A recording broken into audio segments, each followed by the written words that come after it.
પણ વિસર્જન ના કરી આજે વોર્ડ 4ની કચેરી પાછળ દફનાવતા વડોદરાના જાગૃત યુવાન પવન ગુપ્તા અને ત્યાંના સ્થાનિક યુવાનોએ પકડતા અધિકારી ફસાયા। આ જાગૃત યુવાનોએ માતાજીને ગોરુબા દશામાં મંદિર ખાતે લાવી તળાવમાં રાત્રે 4 વાગે વિસર્જન કરાવ્યું।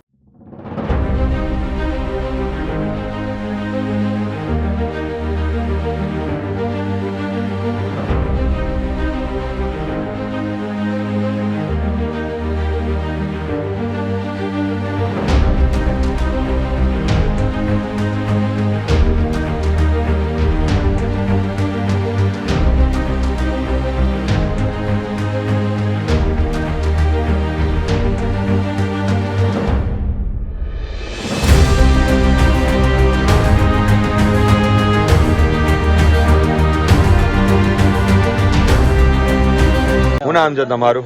તમારું નામ શું છે? ના ઉભા રહો નહીં, નામ શું છે તમારું? હે, રાકેશ સોલંકી। કયા વોર્ડ માંથી છો? વોર્ડ 4। આ શું કરતા હતા તમે? મૂર્તિ કઈ લઈ જતા હતા? વિસર્જન કરાવે। વિસર્જન કે દફનાવતા હતા તઈ? હું તો ત્યાં આવ્યો ત્યારે આ ચાલતું હતું વિસર્જન માટે, અહીંયા જ લઈને આવવાના હતા। અને આ કોના આદેશ હતા આ મૂર્તિ માટેના? તો અમે સાહેબના એટલે કયો સાહેબ? કયો કમિશનર? કમિશનરે આદેશ આપ્યો? અરે નિલેશભાઈ સાહેબ નું અહીંયા કે વિસર્જન કરાવવાનું છે। કયા વિસર્જન કરાવવાનું છે? આ ભગવાન ને અહીંયાથી તઈ, તઈથી અહીંથી તઈ રમકડા રમકડા છે ભગવાન? ભગવાન રમકડા છે? ત્યાં ગણપતિ નું નથી કરવાનું। ત્યાં ગણપતિ નું કરવાનું એટલે દશામાને અહીંથી તઈ લાવવાના, પછી ગણપતિને કઈ લઈ જશો? ગણપતિને કઈ લઈ જશો? ત્યાં તો કૃત્રિમ તળાવ છે, ત્યાંના તો બનાવે। તો માતાજી કા સ્વિમિંગ પુલમાં હતા કે કૃત્રિમ તળાવમાં હતા? જય ગણેશ।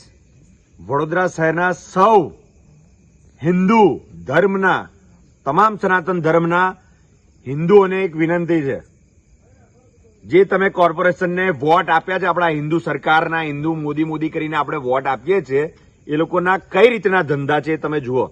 અત્યારે રાતના 3 વાગ્યા છે,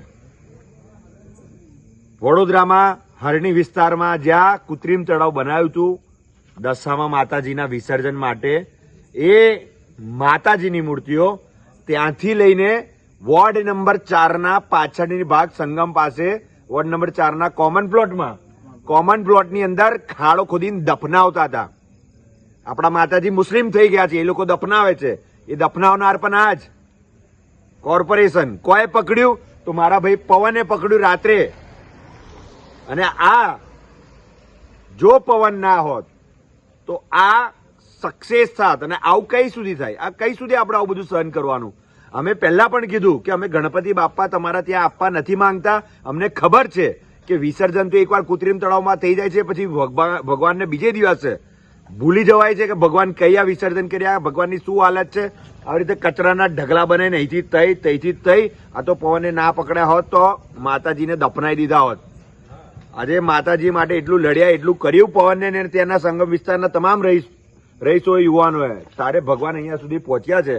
અત્યારે ગોરવા દશામા મંદિરે રાત્રે 3-4 વાગે રાત્રે માતાજીને અહીંયા દશામાના મંદિરમાં વિસર્જન કરી રહ્યા છે।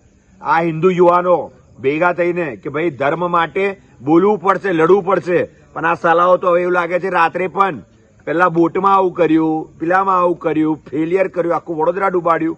એ જે માતાજીએ આ તમે જુઓ, જેને આખું વડોદરા ડૂબાડ્યું, એ માતાજીને ડૂબાડવા નથી માંગતા, એ લોકો દફનાવવા માંગે છે। અને દફનાઈને ત્યાંથી જ ક્યાંથી કાઢી મૂર્તિ? તમે કહો પવનભાઈ। વોર્ડ નંબર 4 જે પૂર્વ ઝોનની કચેરી આવી છે, જે ઝોનના અંદર એ ઝોનના ડેપ્યુટી કમિશનર બેસે, આસિસ્ટન્ટ કમિશનર બેસે, ઘણા અધિકારીઓ બેસે, એ છતાં એ વોર્ડ ઓફિસની પાછળ જ્યાં આખા વોર્ડ ઓફિસનો કચરો ઠલવાતો હોય એવી જગ્યા ઉપર અડધી રાતે ખાડો ખોદીને માતાજીને ત્યાં નાખવાનું કામ કરતા હતા। આ સરકાર ચોર સરકાર થઈ ગઈ છે। કેમ કે હર્ષ સંઘવી પબ્લિક મારે ના એના બીકે રાતે અંધારામાં આવે, વડોદરા શહેરના કમિશનર લોકો ગાળો ના આપેલા અંધારામાં નીકળે। અને હદ તો એ થઈ ગઈ કે આપણા ધર્મ અને આસ્થાના પર્વ દશામાને જે લોકોએ પાછલા દિવસોમાં રઝળતા મૂક્યા હતા, એના પછી સદબુદ્ધિ આપી કે નહીં આપી તો એ જ જાણે, પણ આજે ફરી અડધી રાતે ચોરોની જેમ માતાજીને ખાડો કરીને અને એમાં નાખવાનું કૃત્ય કરી રહ્યા હતા।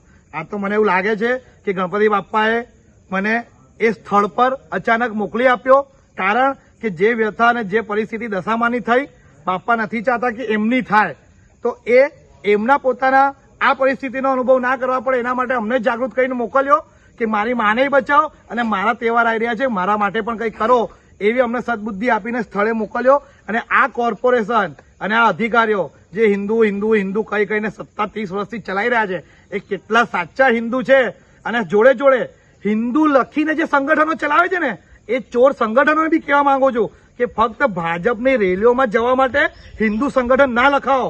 હિન્દુ સંગઠનનું સત્ય કામ આ તહેવારોને હાચવવાનું ને બચાવવાનું હોય છે, ના કે ભાજપની પાછળ રેલીઓ લઈને ફરવાનું. આ તમામ નકલી હિન્દુઓ જાગીને અને હકીકતમાં હિન્દુ ધર્મને બચાવવા માટે જાગૃત થાય, એ જ અમારી આ અપીલ છે. અને આવનાર દિવસોમાં ગણપતિ આવે છે ને આ પરિસ્થિતિ કાયમ રહી તો બધા જ વોર્ડ ઓફિસોમાં અને બધા જ ઝોનોમાં ટપલી દાવ મંડળના છોકરાઓ કરે તો નવાય નહીં. વડોદરા શહેરના દરેક મંડળોએ વિચારવું પડશે કે આવી રીતે નહીં ચાલે. અને આની સામે તમામ લોકોનો સખત વિરોધ છે કે આવા રાતના ટાઈમ પર આ કોર્પોરેશન જે કૌભાંડ કરે છે એ બંધ કરી દે.